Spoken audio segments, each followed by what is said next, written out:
The following is an exclusive presentation of News Radio KMAN, your home for K-State athletics. It's game time. This is The Game on News Radio KMAN.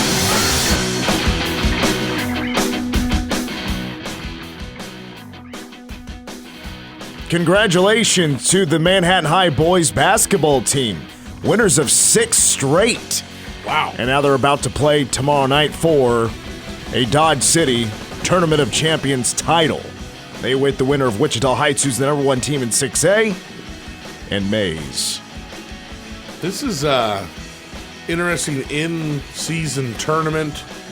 Pretty early, right? I like it, dude. I like it a lot. Matching up some top teams in the state. Yeah. Very nice. I would imagine Manhattan plays Wichita Heights. That'll be a 5 o'clock tip tomorrow here on K-Man, which pregame coverage starts at 4:45. Then after, the Manhattan boys will join in progress with the K-State men as they take on the Oklahoma State Cowboys. Later on tonight here on K-Man, as a matter of fact, pregame coverage at approximately 4:45. Always depends on the JV game beforehand. Manhattan girls playing back-to-back road games, at least an hour 15 away from home, as they now travel east on I-70 to face the Blue Valley Tigers out of Stillwell, Kansas. Ooh. So, Kobe Van Camp making his play-by-play K-Man debut tonight. Right on. He's ready to go. He's been chomping out the bit. He's been working hard to get this moment. So I'm like, all right, Kobe, here you go. This is your opportunity. You want it. Here it goes. Don't screw up too bad. It's not like your job depends on it. Tip off at about 6 o'clock. By the way, here was last night's Manhattan boys game went to double overtime against Olathe East, and Manhattan won it on a 3-ball buzzer beater. Here is Troy's call. The winner draws a matchup with Wichita East tomorrow afternoon at 2:30. The loser, skip ahead there with a little bit. 8.2 to play in this second overtime, needs again another good look. 7 seconds to play as Kim takes the basketball into the forecourt. Stops, feeds it off to Knopp. Deep three. Got it at the horn! Got it at the horn!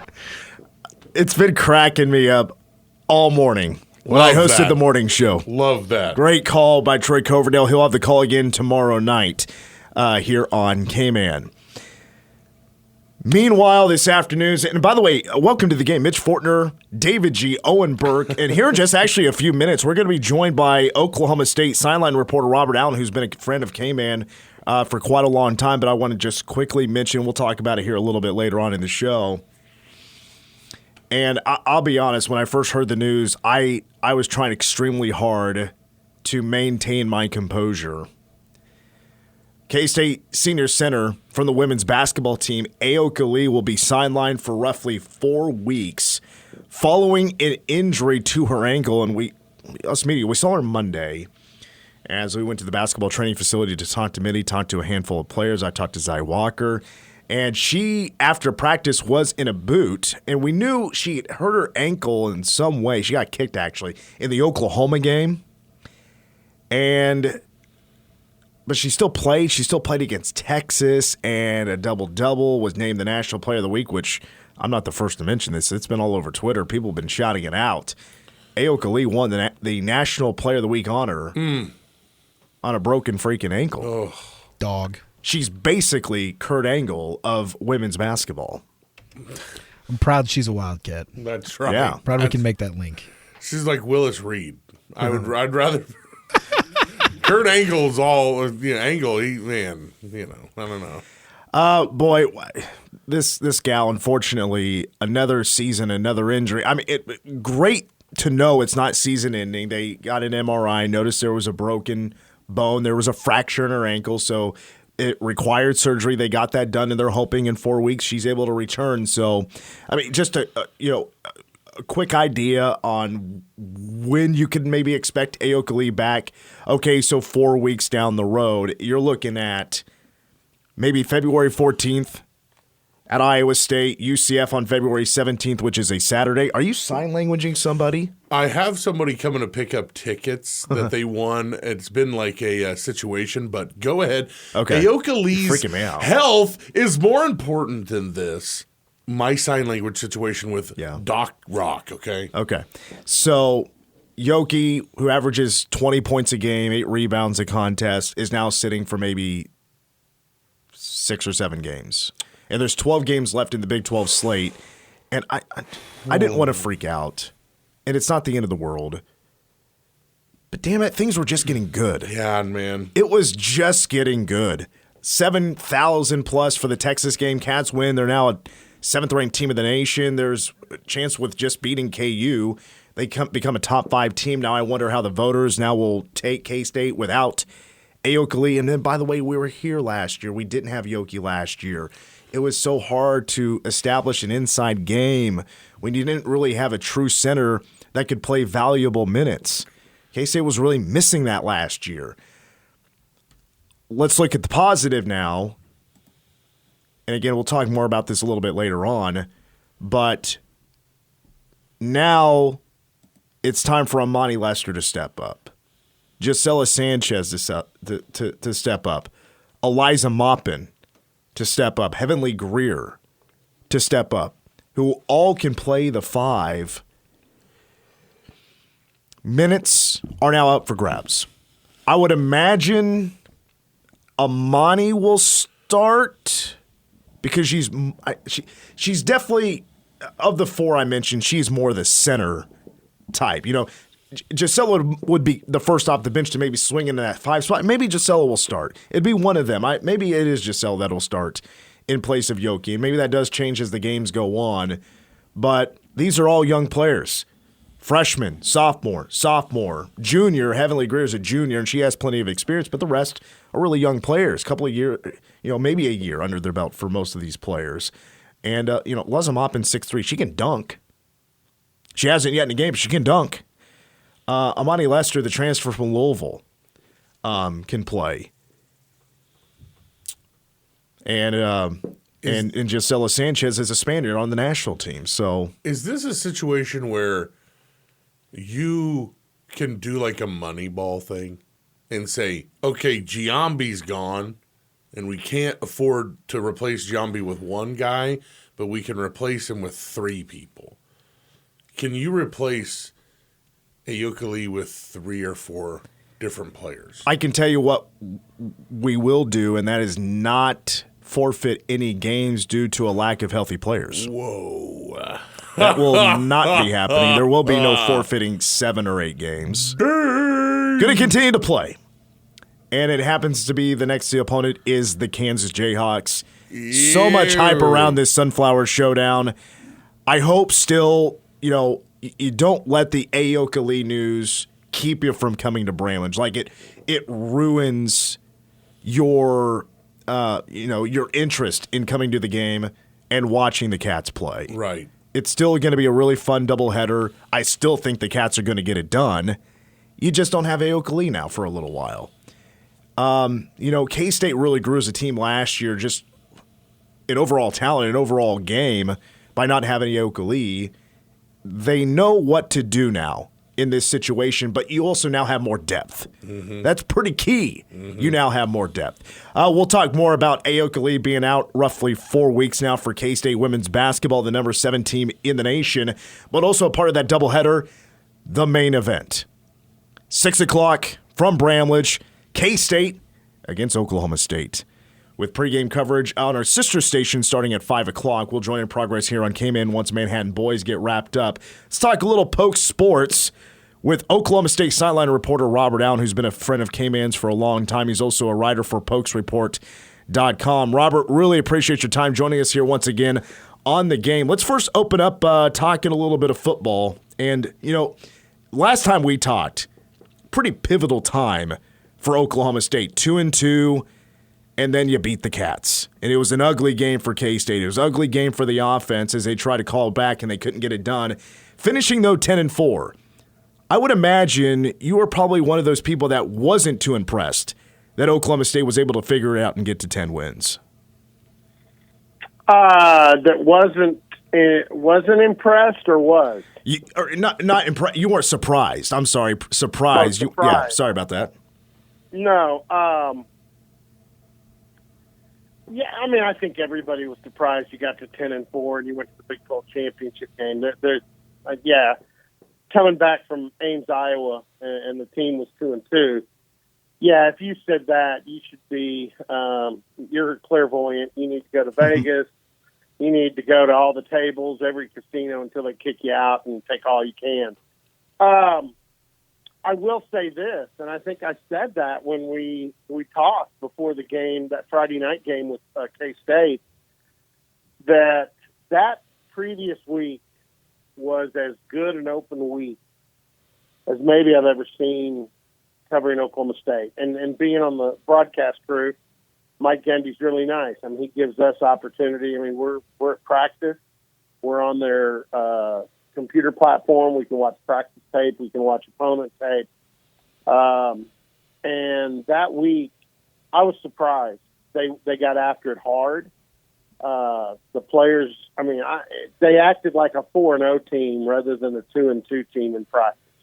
Great attitude. Came back after a couple of days off over the weekend. Got right back into the flow of it to get ready for the K-State game. And I don't want to say this because I have great respect for Chris Kleiman. I have great respect for Bill Snyder. I grew up knowing Coach Snyder. And I have tremendous respect for Kansas State. And my favorite sideline reporter in the Big 12 is Matt Walters. So, come on. But that game was the pivotal game. Oklahoma State beating K-State on that Friday night. That was the launching pad. And from that point on, with the exception maybe of the trip to Orlando and kind of the debacle, I got news for everybody. It's kind of like you don't want to play Oklahoma State on their homecoming because they get really fired up for homecoming in Stillwater. You don't want to play UCF for their space game. They get pretty dang fired up about that space business down there.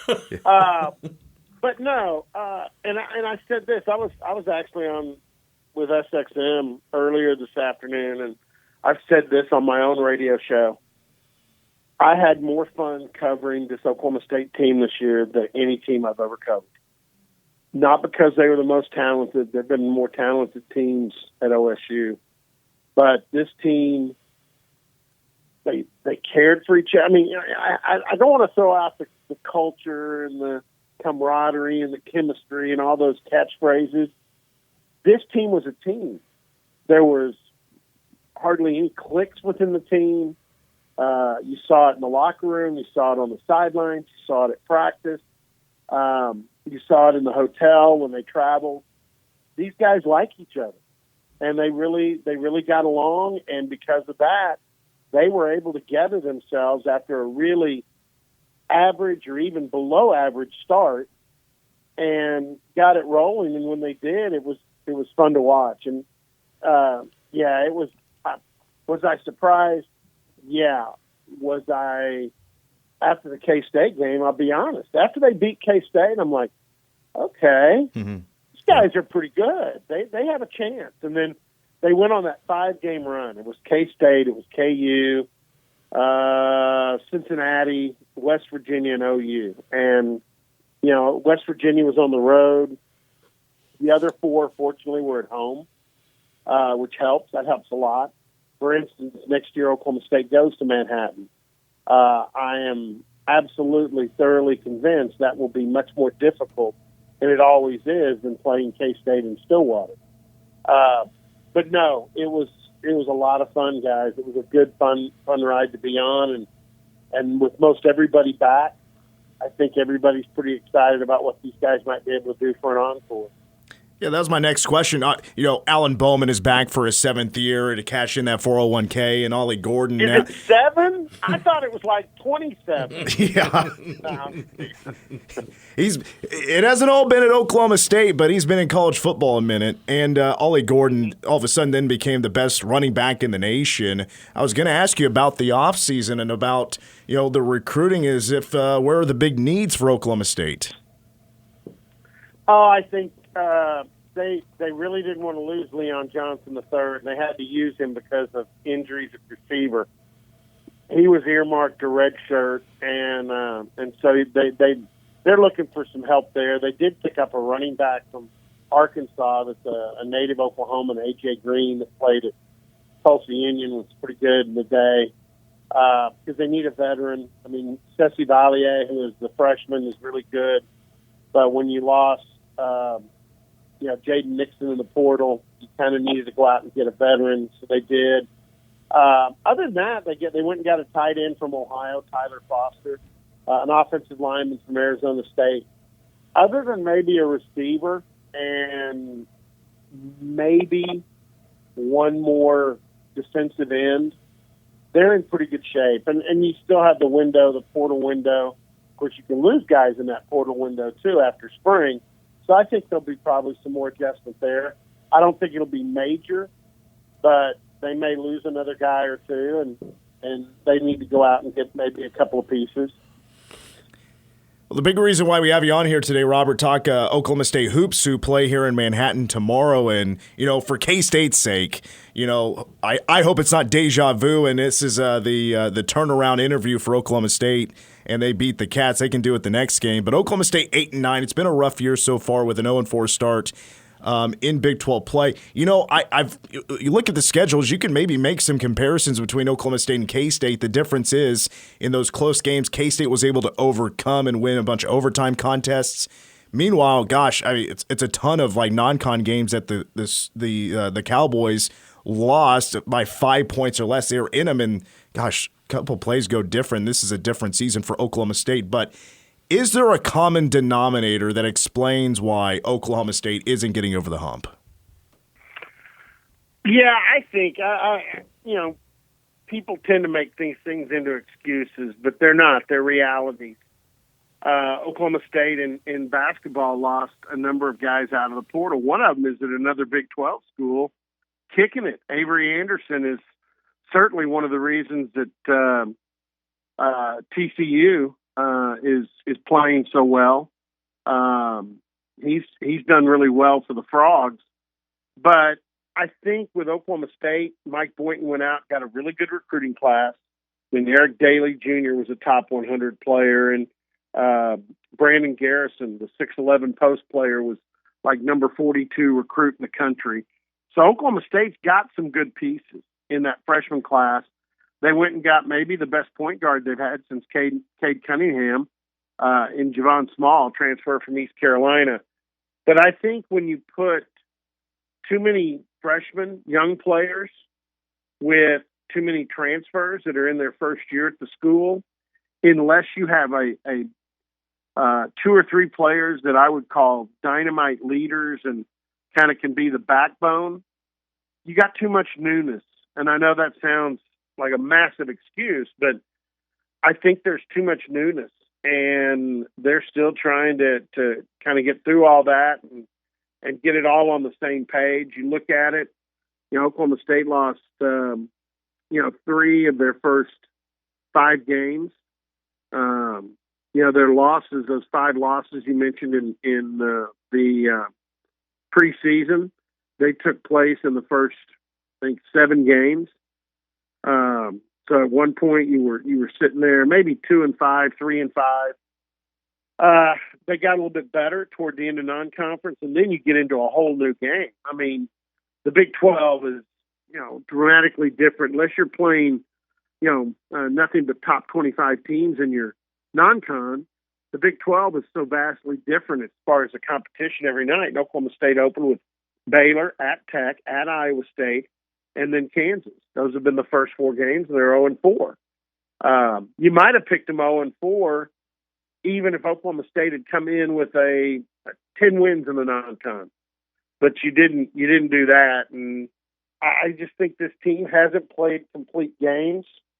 Evidence, they've jumped out some early leads and seen those fade. They've also had the game like the Kansas game on Tuesday night. They never led. Kansas took it from the very beginning, never let up, put the foot further down on the gas pedal, and distanced Oklahoma State. So this is a team that they're just not ready for prime time yet.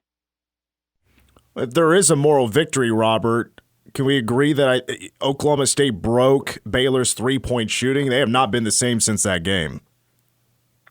No, they haven't, and in fact, that's definitely the best conference outing so far. Mike Boynton has started almost every one of his post-game news conferences with, well, actually 3 of the 4, he said we weren't the most aggressive team.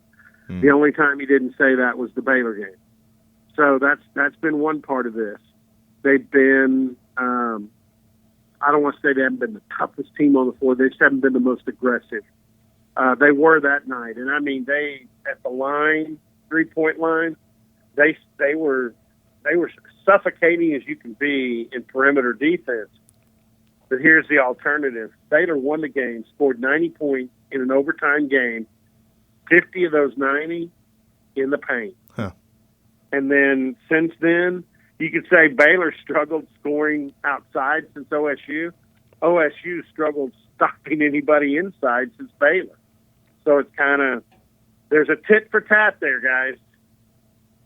What is with Oklahoma State fans? What's right now the feeling around Mike Boynton and his status at this point?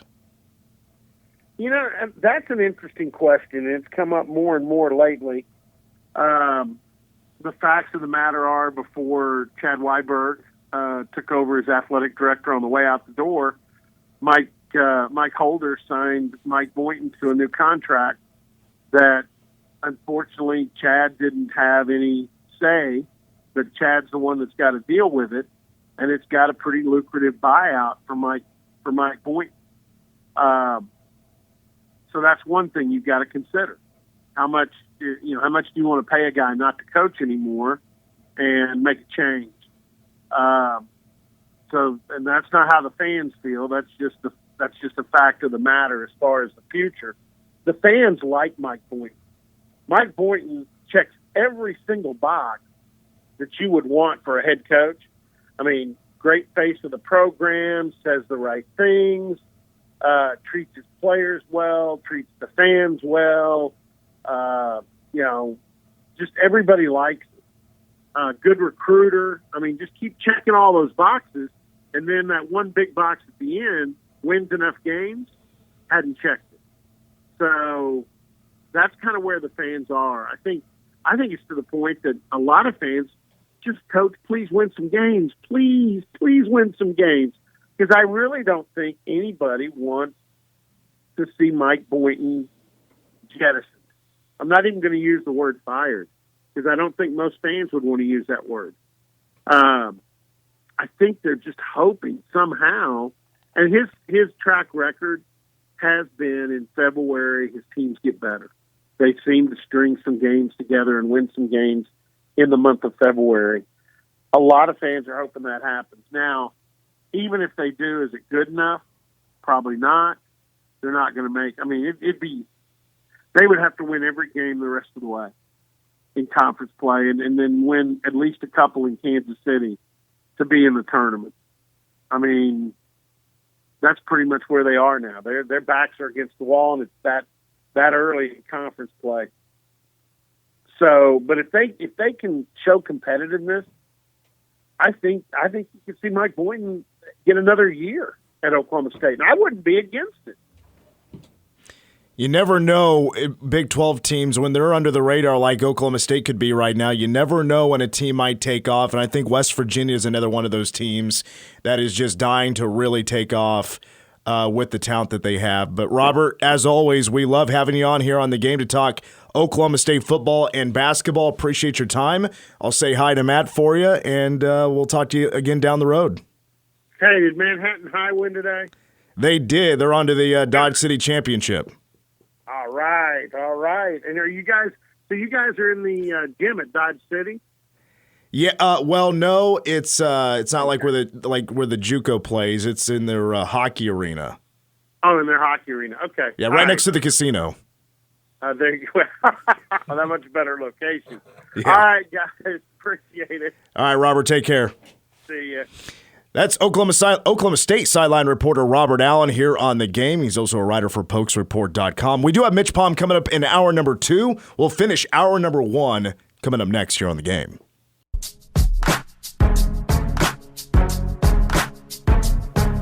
A little overtime on the Game Sports Update. Kansas City Chiefs on the road at the Buffalo Bills. And we will have coverage of that game here on K-Man with Start time at 4 o'clock for pregame, kickoff at 5:30. The game also televised on CBS. Did you guys talk Chiefs Bills yesterday?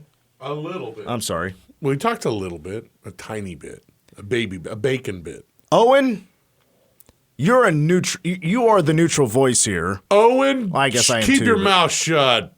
But you were going. I am leaning Buffalo. They're a hot team right now. Are you saying who I want to win, or Who do you think who's gonna win? I think this is the one thing I think is a guarantee. This is by far and away the toughest game to call in the playoffs. These teams are so neck and neck. I think honestly, Patrick Mahomes has earned a level of respect in my book that only really like Tom Brady has had, where doesn't matter unless it's a 2-score game with 10 seconds left. Number 15 in red's got a pretty good shot at getting the job done. So I'm gonna roll with the Chiefs. Honestly, I think it's gonna be a tough one. It's gonna come down to the wire, but I have faith in the best quarterback in the game. I don't really have keys to explain my pick. Buffalo's at home. It's going to be an insane environment. It is. It's the first time he's on the road in Buffalo with fans. They played there in 2020, but COVID season, not a lot of people there. It's going to be the first time they have to deal with Bills Mafia, but I don't know how much it's going to play for Patty. He's the best quarterback in the game. I just don't feel like he's going to get rattled very easily. And, maybe with the defensive past years of Buffalo, it poses a little bit more of a challenge. Not that their defense is bad this year. It's just not the top 10 group that it usually is. So, I don't know. I just have a lot of faith in Patrick Mahomes. He's the best quarterback in the game for a reason. So, I'm going to roll with him. Deej going Chiefs? No. I'm going the Buffalo Bills. I think they smell blood in the water. I don't think you're wrong by any stretch. This Chiefs team ain't scoring in 13 seconds. That's not going to happen. It's just different. They're just different. They don't have – like Travis Kelce looks like he needs to go home for just like 2 weeks and sit down for 2 weeks and not do it. He's hobbling. Rashee Rice has come up in like the last couple of weeks, and he's so good. But this team doesn't have the weapons to get down the field in 13 seconds on you. Pat Mahomes isn't getting the protection that he needs to do anything like that. And these guys are dropping balls left and right. It's just a little bit of a wounded kind of team that has played like the thing that helped them last week was that Miami laid down. Miami just stopped trying to run the football. Tua laid down and the rest of the team, they want nothing to do with that game. They wanted to go home. This Buffalo Bills team, they are going to be ready. The weather won't be quite as bad, but it will still be Buffalo bad, and they're ready. They'd play this in the parking lot if they had to.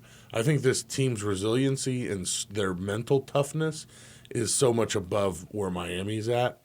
I think Buffalo, I hate to say this because I love the Chiefs and I hate Buffalo, but I think this is finally where they get over the hump. I think they're in the Super Bowl this year. I really do. I think they're going to the Super Bowl. Did you hear that, Baltimore Ravens? Yeah, I was like, me and Shay are both Ravens fans. We both immediately Really? looked at each other. Yeah. Oh yeah, he's wearing a Ravens hat. Yeah. I think this is their year. I don't know. Like, I think they are catching heat like is the time where you want to. It seems like the best example I ever have are the Giants back in the 2000s when they were a 9-7 team, but got hot at the right time and were able to just carry that heat. And you know what stinks for one seed sometimes? You sit and wait. And you have to wait that week, and it's a blessing sometimes for one seeds, and sometimes it's not, because you're not in and the other guys are like already kind of in the thing of it, and I don't know, but I don't think the Chiefs are going to make it. Yeah, I don't think you're wrong. Lamar Jackson has came out and said that he wasn't a huge fan of the 2-week bye when they had it in 2019. And, I mean, the Bills have been playing playoff football for the last 6 weeks. I mean, they were in winner-go-home mode in, like, week 12. Forever. So, but I'll tell you what, that game, Buffalo and Baltimore, is going to be a bomb game, dude. That 100%. Is going to be awesome. I can't wait. Pre-game coverage of the Chiefs and Buffalo Bills will kick off at 4 o'clock here on K-Man Sunday. Kicking off at 5:30 is the actual game. Hour 2 of the game, including Mitch Palm against Oklahoma State, is next.